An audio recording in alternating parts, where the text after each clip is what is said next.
जय श्री राम, जय मां भारती, वंदे मातरम। आज का जो विषय है वह आपने थंबनेल जो है उसमें देख लिया होगा कि परीक्षा के दौरान क्या करना चाहिए और परीक्षा के दौरान क्या नहीं करना चाहिए। आपकी लिखाई है जो वह कोई अहम भूमिका निभाती भी है या नहीं निभाती है।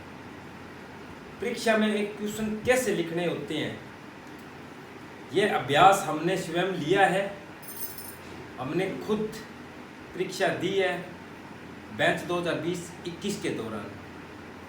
आज की जो ये वीडियो है मैं शुरू करने से पहले आप सब साथियों से प्रार्थना करूंगा कि जो भी डॉक्टर भीमराव अंबेडकर विधि विश्वविद्यालय जयपुर का जो भी विद्यार्थी है, चाहे वह BA LLB कर रहा है, चाहे BCom LLB कर रहा है, भले ही जो मर्जी कर रहा है, चाहे सीधी 3 ईयर की एनुअल कर रहा है या PG डिप्लोमा में कोई भी कोर्स कर रहा है LLM वगैरह, तो वह साथी इस वीडियो के डिस्क्रिप्शन में जाके अपना जो यूनिवर्सिटी का जो हमने टेलीग्राम पे चैनल बनाया हुआ है, एक व्हाट्सएप पे चैनल बनाया हुआ है, उसका लिंक इस वीडियो में आपको उपलब्ध मिलेगा। डिस्क्रिप्शन में जाओगे तो वहाँ से आप फॉलो कर सकते हो।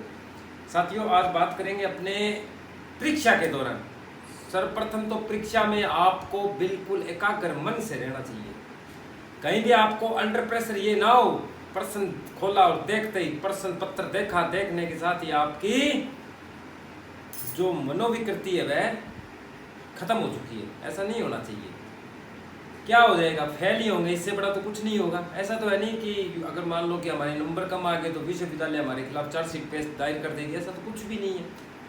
फेल कौन होता है? फेल वह विद्यार्थी होता है, फेल वह होता है जो परीक्षा देता है।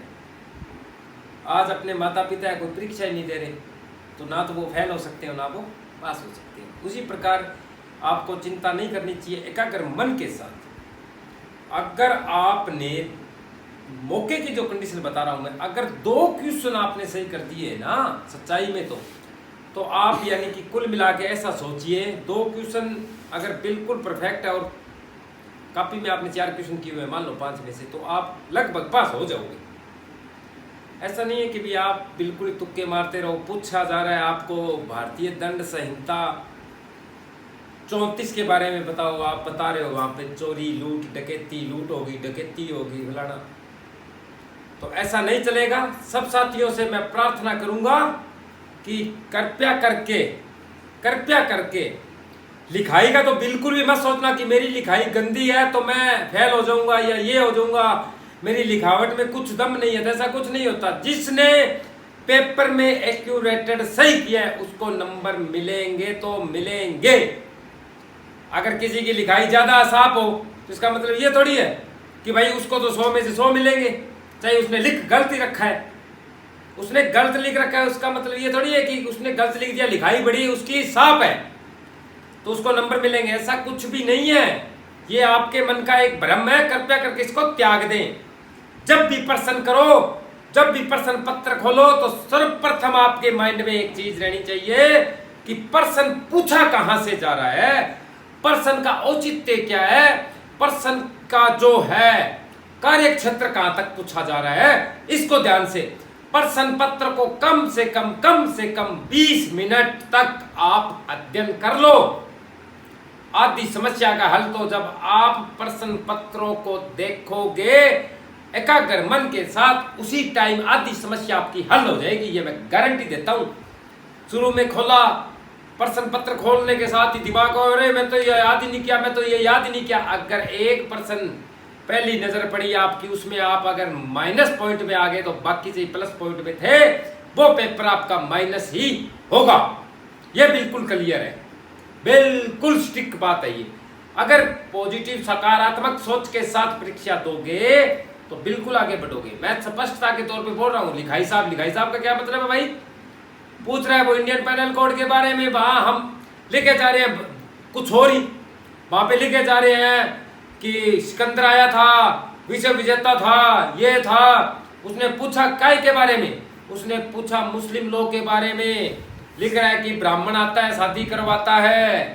अरे भाई लिखाई साफ होगी तो क्या हो गया? क्या हो गया? पूछ रहा है वो मोहम्मदन के बारे में, बताया जा रहा है वहां पे ब्राह्मण आएगा, नाम निकलवा देता है जी, ब्राह्मण आता है, 7 फेरे करवाता है, वर वधु की मांग भरता है। ये ऐसा लिखने से लिखाई साफ होगी तो क्या हो गया फिर? ये लिखेगा और नंबर मिल जाएंगे, ऐसा कुछ भी नहीं है। स्पष्ट बता दूं, कॉपी स्कैनिंग होती है। स्कैनिंग का अर्थ जानते हो? आज आपके सेल में आप जाके SUNIL कॉन्टैक्ट नंबरों में SUNIL लिखोगे ना, तो वहां सुनील नाम वाले आएंगे, विकास नाम वाले नहीं आएंगे। उसी प्रकार जो कॉपी होती है, स्कैनिंग कॉपी में चाहे लिखाई गंदी है चाहे लिखाई अच्छी है, जो आपने सही किया है उसको ही महत्वता दी जाएगी भैया। बात बता दूं सीधी, कहीं सोच लोगे मेरी तो लिखाई साफ है, मैं तो वहां जाकर हनुमान चालीसा लिख के आऊंगा, तो ऐसा कुछ भी नहीं चलेगा भैया। बात स्पष्टता है, आधुनिक युग है, एक एक पाई पाई का हिसाब होता है भाई, पाई पाई का हिसाब होता है वहां। इसका मतलब जिसकी लिखाई अच्छी नहीं है वो तो कभी जीवन में पास नहीं होगा, ऐसा कुछ भी नहीं होता। और दूसरी बात, परीक्षा के दौरान स्टडी कैसे करें? परीक्षा के दौरान स्टडी करने का एकाग्र मन एक बनाइए। अगर आपके मन में कुछ और चल रहा है, आप किताब खोल के 4 दिन बैठे रहना, आपको याद नहीं होने वाला, बात ऐसी थी। अगर आपके दिमाग में खुशी के साथ पढ़ाई करने की इच्छा शक्ति है तो 1 घंटे, सिर्फ 1 घंटे नोट्स पढ़ लेना, और उसमें से मैं ज्यादा तो नहीं बोल लूंगा, 16+ चले जाओगे। ज्यादा तो नहीं बोल रहा मैं, 16+ चले जाओगे। सिर्फ 1 घंटा, सिर्फ 1 घंटा, 1 घंटा पढ़ लेना, सिर्फ एकाग्र मन से, शांति से, अपनी खुशी से, अपनी स्वस्थता, स्वेच्छा से, बस। दुनिया को ताकत फैल नहीं कर सकती। और रह गई बात इधर उधर से, वो गैस पेपर आ गया क्या, ये आ गया क्या, उसका भी आ गया, उसका भी ले लूं, उसका भी ले लूं, तो भैया दिमाग हो जाएगा अपसेट। ना तो सुनील गंगानगर वाला चलेगा, ना किसी और वाला गैस पेपर चलेगा, फिर क्यों दिमाग की फसल हो जाएगा। मान लो कि मैंने 6 क्वेश्चन दिए, किसी ने 6 दे दिए और किसी ने 6 दे दिए, और मतलब ये तो 18 क्वेश्चन हो गए। इसलिए एकाग्र मन के साथ एक व्यक्ति पे विश्वास करके एक व्यक्ति के अनुसरण में चलोगे तो कामयाब हो जाओगे। स्पष्ट बात है ये। जो जगह जगह गुरु बनाता है ना, वो शिष्य ज्ञान की बजाय खुद का मानसिक संतुलन खराब कर लेता है। ये बिल्कुल कल भी कड़वा था, आज भी, और भविष्य में और अतीत में भी कड़वा ही रहेगा भैया। क्योंकि जो 2 घोड़े पे सवार होता है वह बीच मैदान में ही गिरता है। इसलिए अपना अनुसरण जिससे भी लेते हो, मेरे से नहीं बोल रहा मैं, जिस मर्जी को भी आप अपना गुरु मानते हो, अपना मार्गदर्शक मानते हो, तो उसकी हर बात को फॉलो करना सीखे, क्योंकि वो आपका हितैषी है, आपका हित चाहता है, आपकी तरक्की चाहता है, आपकी कामयाबी चाहता है। अब मान लो कि जिन स्टूडेंट्स ने नोट्स लिए उनको मैं क्वेश्चन दिए, अभी क्यों दिए उनको मैंने महत्वपूर्ण क्वेश्चन इसलिए दिए ताकि बच्चों के मन में एकाग्र शक्ति उत्पन्न हो और अपनी इच्छा शक्ति के साथ वो एक बार 5, 7, 10 क्वेश्चन पढ़ ले। और अगर किसी ने वो क्वेश्चन पढ़ लिए तो इस मंच के माध्यम से चाहिए वीडियो सेव कर लेना। 70% से कम नहीं आएंगे उसके नंबर, चाहे वो बिल्कुल नालायक था। अगर उसने मेरे बताए महत्वपूर्ण क्वेश्चन एक बार रीड कर लिए, 70 से नीचे नहीं रहेगा, गारंटी देता हूं यहां पे मैं। ऐसे ही नहीं है, जब 6 क्वेश्चन डाल के 6 के 6 ऑल ओवर क्लियर करवा सकता हूं पूरी की पूरी परीक्षा, हर प्रत्येक first year second year final तक के, तो ऐसे नहीं बैठे यहाँ, जोड़ा छाप नहीं है भैया। लंबे लंबे नाम क्या एडवोकेट लिखने वाले तो नहीं है भैया, पर हजारों वकील पैदा करने वाला जरूर हूं भैया, हजारों वकील बनाने वाला जरूर हूं। नाम के आगे एडवोकेट लिखूं या ना लिखूं वो महत्वपूर्ण नहीं है, पर घर घर में वकील पैदा करके छोड़ दिए, वकील बना के छोड़ दिए। और ये जो कुछ ये बुद्धिजीवी एडवोकेट राजस्थान उच्च न्यायालय जोधपुर, वो एक और लिखते हैं advocate at district and session court Sikar Rajasthan, Hanumangarh Rajasthan. जब ई कोर्ट सर्विस पे इनकी हकीकतें देखे तो वहां इनका नाम का अंडा आता है। वो अपने जब बचपन में जब छोटे थे तो कहते थे ना, अरे तेरा अंडा आया है क्या, 0 नंबर। इनकी जब नाम तो advocate high court of Rajasthan Jodhpur, दूसरा नाम आएगा district advocate lawyer at the district court and session court, कहां, सिक्कर। जब सिक्कर वाली पे देखे साइट पे जाके तो भाई साहब के नाम का वहां 0, ये दिख रहा है 0, कोई केस नहीं, कोई और नहीं। अरे महात्मा जी कृपया करके बच्चों को गुमराह ना करो, पहले खुद किसी की केस की फाइल ले जाके वहां पे कुछ लड़के दिखाओ, ज्ञान बाद में देना।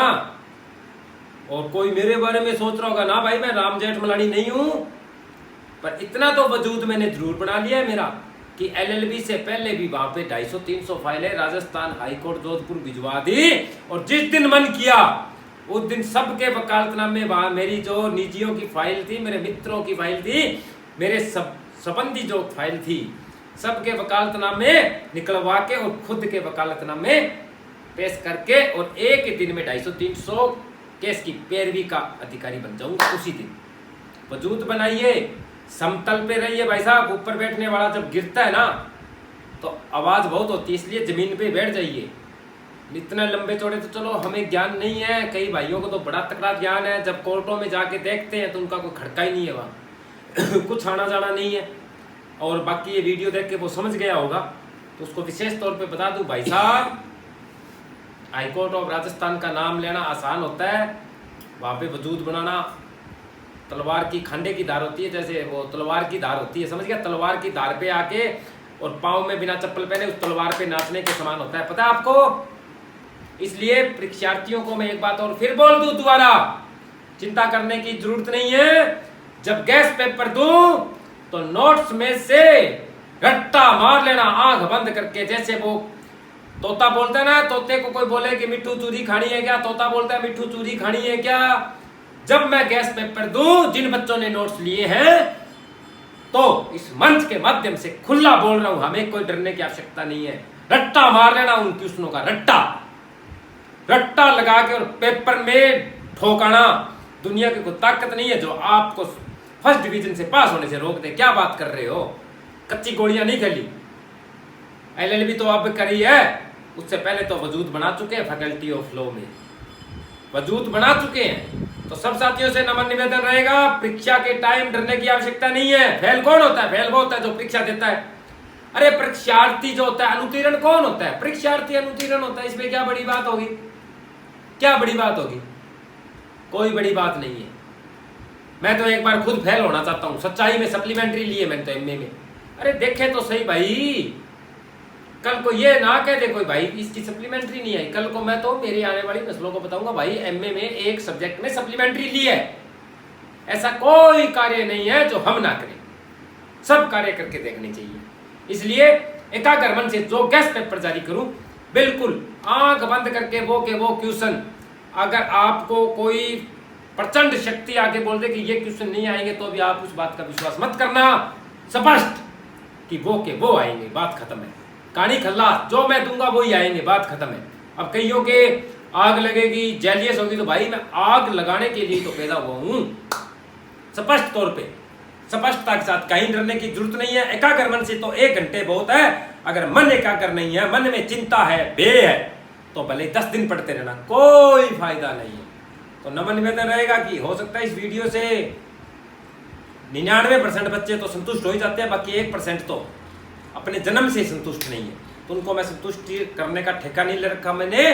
तो सब साथियों से नमन निवेदन रहेगा, जितना हो इस वीडियो को आगे शेयर जरूर करना और इस चैनल को सब्सक्राइब भी कर लेना। अगर वीडियो पसंद आए तो एक लाइक जरूर कर देना। इसी के साथ मिलते हैं नेक्स्ट वीडियो में। जय हिंद, जय भारत, जय मां भारती।